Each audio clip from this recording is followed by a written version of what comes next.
All right. My thesis topic is assessing mortality rates of small cetaceans using the HARBOUR porpoise as a case study. I did this in conjunction with GMIT and the Cetacean Strandings and Investigation Program in the UK. My supervisors are Dr. Sinead Murphy and Colin Minto, and I would like to thank my co-investigators who did the data processing to make this study possible. The main goal of the study was to look at the application of an R package, strandCet, on small cetaceans. strandCet is an R package that uses strandings data to estimate mortality rates for cetacean species, but it was originally created for the bottlenose dolphin. And so HARBOUR porpoises have different life histories and shorter lifespans. So to do this, first we wanted to create simulation populations to then estimate stranding data from and test strandCet, so that we could test strandCet when all the vital rates for the original population would be known. And then the next aim was to look at mortality rates for 2 HARBOUR porpoise management units in the UK. In creating the simulation populations, we wanted to create mortality models that were reminiscent of what is seen in the Northeast and Northwest Atlantic, and those 2 populations have different reproductive rates. And so we ended up creating 2 mortality models to apply to strandCet. Once strandCet was fully tested, we wanted to look at the actual mortality at age data for natural and non-natural mortality in the Celtic and Irish Seas Management Unit and the North Sea Management Unit, and look at any potential temporal trends in mortality. So like I said, strandCet is a model that uses age-structured stranding data. So once stranding data is collected and analyzed, you can just input the strandings into strandCet, and then it estimates the natural and non-natural mortality at age. It does this through 3 different processes. The original one is by creating life tables. Life tables take the number of dead individuals and then use that to estimate the number of alive individuals, and then estimate the mortality and survival rates. Then the mortality rates from those life tables are input into the Seiler model. The Seiler model is a 5-parameter model that uses the U-shaped mammalian curve to estimate mortality rates. The U-shaped mammalian curve means that there's more mortality in the first few age classes and the last few age classes, with a dip in the middle for the juvenile period.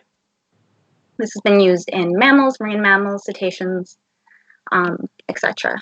And the important thing about the Seiler model is that it does not estimate natural and non-natural mortality, it just looks at total mortality. The Heligman-Pollard model is a model that does differentiate between natural and non-natural mortality. It does this because it's an 8-parameter model, and those additional parameters are used in what is called, in human populations, the accident hump would be seen in war or disease outbreaks, such as the one we're currently having, where there's mortality targeted against specific age demographics. But in cetacean populations, the accident hump shows bycatch. And so once the Heligman-Pollard model is computed from the Seiler model, then those mortality rates are input into strandCet's Leslie matrix. And strandCet has a Leslie matrix that estimates natural mortality and total mortality. And so from the Leslie matrix, you can calculate population parameters, such as population growth, net production, and generation time. And for this study, we'll be looking mostly into population growth in more specificity. So the data in the study was collected from the North Sea Management Unit and the Celtic and Irish Seas Management Unit in the UK. And this data was mostly collected from bycatch and strandings data, and some of the strandings data did have bycatch origin. And then once the strandings were collected, they were necropsied to find cause of death, reproductive information through maturity and pregnancy, and also additional health information through standard protocol. And dental analysis was also done to determine the age of these individuals.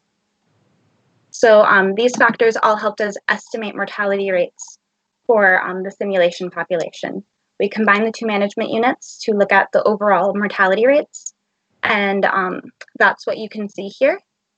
This black line is total mortality, this blue line is natural mortality, and this graph over here, which is on a different scale, is the anthropogenic mortality, because there was less of that. And so you can see that this does not represent a U-shaped curve. This is because stranding data often has a lot of biases on the first few age classes, and so you normally see fewer individuals of those than you would expect.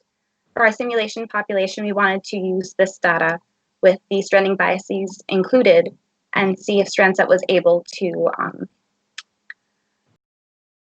collect the information to estimate accurate vital rates from the original simulation population. So we also estimated birth rates as well as the mortality rates. And the birth rates were this, and we estimated the probability of being sexually mature, the pregnancy proportion, and the probability of gestation reaching full term. And so these were all calculated to determine birth rates. And the main thing I'm going to talk about is that for a population, we have two simulation populations, and so we have two pregnancy proportions. One that has higher pregnancy proportions and one that's lower based on what is seen in the Northwest Atlantic and what is seen in the Northeast Atlantic. So population A is what we consider a more maximally reproductive population. It had a pregnancy proportion of 1, which was based on the data that was collected in the Northwest population as well as Icelandic data. And you can see that this population in the projection is increasing. And so the growth rate over 1 means that the population is increasing. A growth rate under 1 means that the population is decreasing. This growth rate means that the rate of increase for this population is around 4%, which is what is considered maximum for HARBOUR purposes and most cetaceans. The net production is the number of calves that a female will have in its lifetime. So this shows about 2 to 3 individuals. And the generation time is what's called the average age of the parent generation of the next cohort. So it's generally seen also as the average age of sexually reproductive. And so this number is around 7, which is pretty typical for HARBOUR purposes. The birth rate for population A, when everything was calculated, was 0.83. And for both populations, the age of sexual maturity started at 2 and reached about 50% at 3.5, which is, again, relatively typical for HARBOUR purpose populations. Population B was based on the Northeast Atlantic population. So we estimated the healthiest and what's the more maximum pregnancy portions that we saw in those areas, which was 0.6. And our growth rate, as you can see, is lower, the net production is lower, and the generation in time is higher when compared to population A. And the birth rate that was calculated for this population was maximum at 0.5. So once all of these population projections had their Leslie matrices made and the projections estimated, we wanted to try to put these into strandCet. So we had to estimate strandings. So we estimated strandings by taking percents of the mortalities. So if, for example, 100% were expected stranded, that means that every dead individual was stranded. And you can see that is this x-axis here. And this shows the growth rate. And we did this for 2 years to see if there was any difference between the years for population A and population B. And this original is the original growth rates that we calculated when we created the simulated populations. You can see in this graph that there is a lot of inconsistency. The confidence intervals are very wide, and you can't really tell any differences between the populations, especially when you go into 20. It's just very inconsistent. We wanted to figure out why this was. So we looked at the actual mortality rates that were estimated. This true value is the original one I showed you, which is the values that we estimated for our simulation population.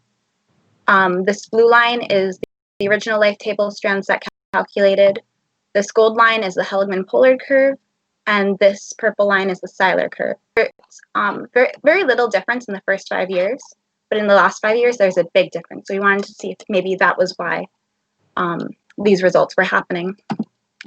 So for this graph, these again are the original values for the simulated population. This strandCet is are mortality values for the simulation population directly input into the strandCet Leslie matrix for natural mortality and total mortality. And then we altered the mortality for the first 5 years and the last 5 years. And you can see that there's more sensitivity to changes in the first 5 years of life, and changing the last 5 years of life makes no difference. And so those last years where there is a difference between our population and the strandCet model doesn't have a huge effect, but there's definitely an impact in what's going on in the first 5 years. So again, to look at the rates, we wanted to see if the birth rates had any effect. So we estimated a post-breeding census to see if that was what strandCet was doing with the birth rate, which is multiplying our birth rate by the probability of survival. We found that those values also weren't similar to what strandCet had estimated. So this means that strandCet's estimate is not quite what we're looking for. It's not as confident as we would want, and it's not as consistent as we would like. But we still wanted to fulfill the secondary aim of looking at the populations and seeing what we could determine from those. So take this all with the understanding that this is very uncertain. We looked at the growth rates for the Celtic and Irish Seas and the North Sea, and we found that there was no differences between the two management units. No differences were found between two temporal periods, the 1990s and the 2000s, and no differences were found between sexes, males or females. And you can see this is the overall time period, and this is the 1990s, and this is the 2000s. When we looked at the overall mortality rates to see how the behavior of the mortality rates were, we saw that males had higher mortality rates than females. The second time period, the 2000s, had higher mortality rates than period 1, and the Celtic and Irish Seas had higher mortality than the North Sea. When we calculated the growth rates and the rate of increase, we saw that overall the North Sea had higher growth rates, and it had a rate of increase around 2.